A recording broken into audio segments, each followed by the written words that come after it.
Nous sommes au CHU de Treichville, au bâtiment médecine interne, un lundi matin de bonne heure. Le docteur Thomas Roland se connecte à la plateforme ClickDoc pour ausculter un malade de façon virtuelle. À l'aide d'un smartphone, il ouvre l'application et va ensuite dans le volet patient. Il lance un appel vidéo à partir d'un appel WhatsApp. Nous suivons la procédure. Alors, bonjour doc.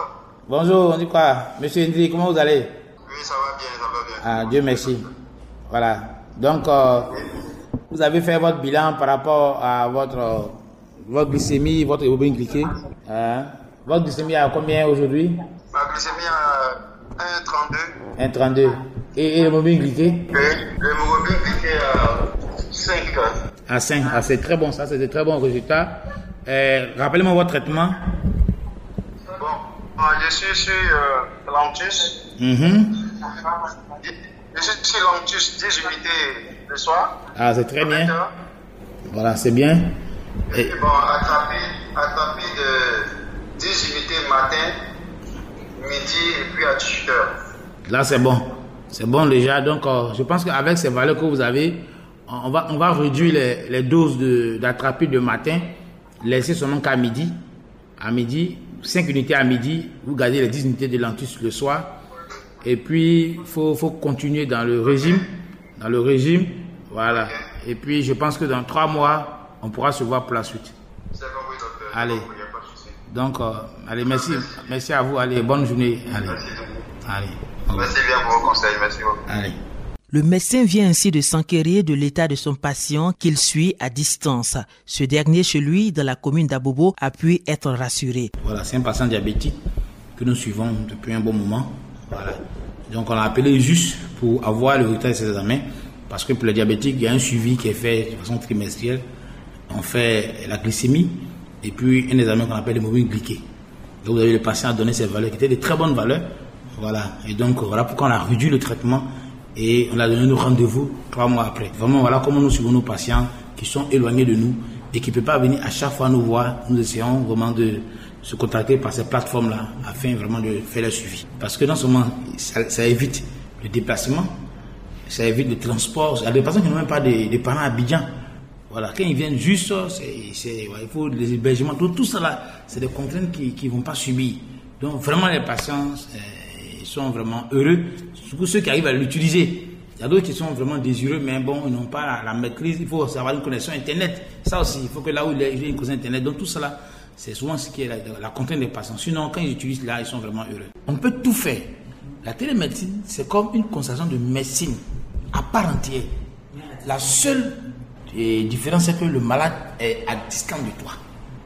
Mais on peut lui prescrire une ordonnance, lui prescrire des bilans, voir ses bilans, échanger avec lui. Mais seulement que ça sera à l'inspection. On ne pourra pas le toucher. C'est la seule différence. C'est la seule contrainte, c'est qu'on ne touche pas le malade.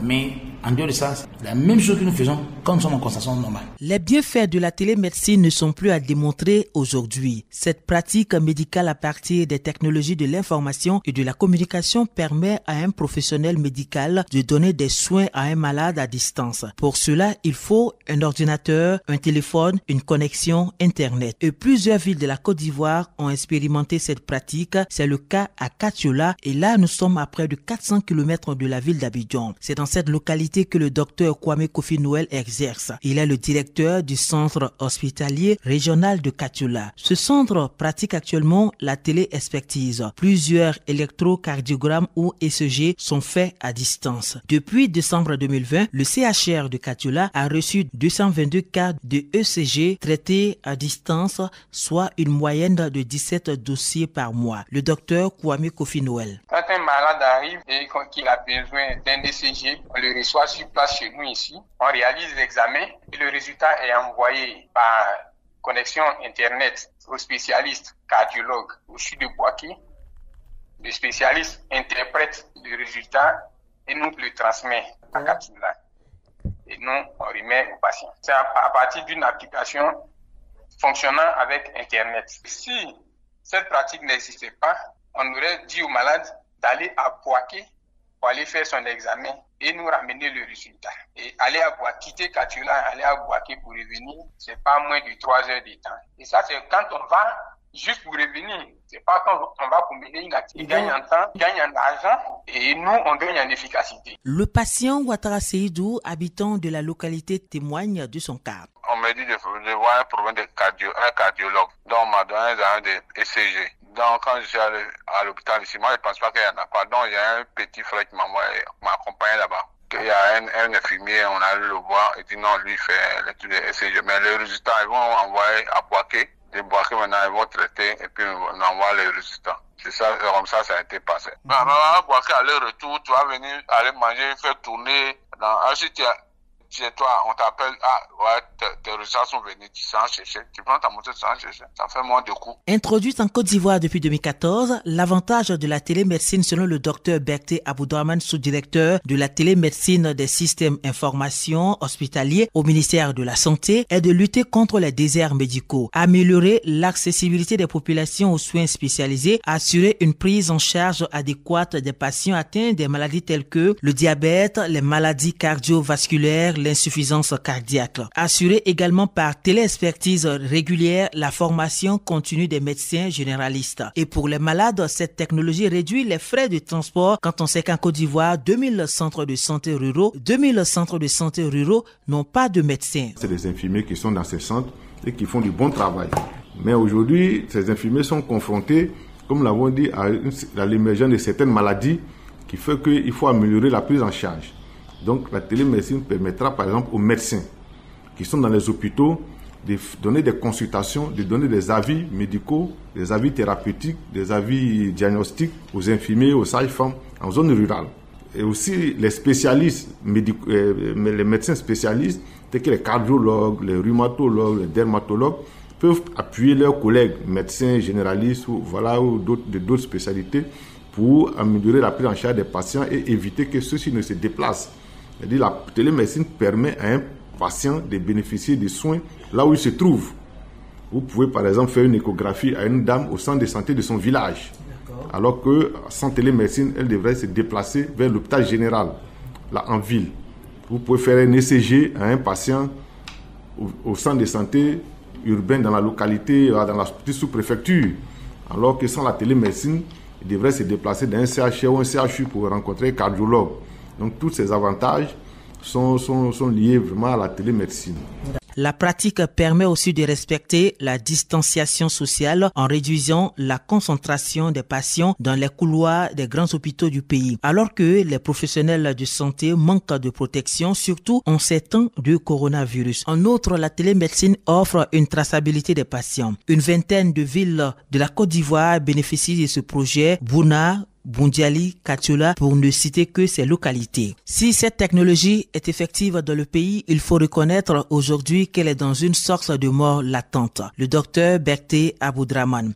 Et aujourd'hui, la Côte d'Ivoire est identifiée comme le premier pays en Afrique subsaharienne à avoir bouclé le cadre réglementaire de la télémédecine. En Côte d'Ivoire, nous disposons d'un décret qui réglemente la télémédecine depuis 2018, un décret présidentiel.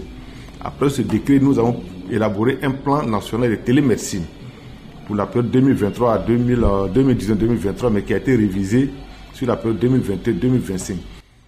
Une vingtaine de villes bénéficient d'un projet d'électrocardiogramme, c'est-à-dire téléélectrocardiogramme. C'est-à-dire que dans ces villes où il n'y a pas de cardiologue, l'électrocardiogramme est réalisé par des médecins généralistes ou des infirmiers et les images sont envoyées au service de cardiologie du CHU de Boaké et les cardiologues du CHU de Boaké analysent les ECG et font un retour au médecin ou à l'infirmier qui permet de mieux soigner, qui permet à ce dernier de bien soigner les patients sur place.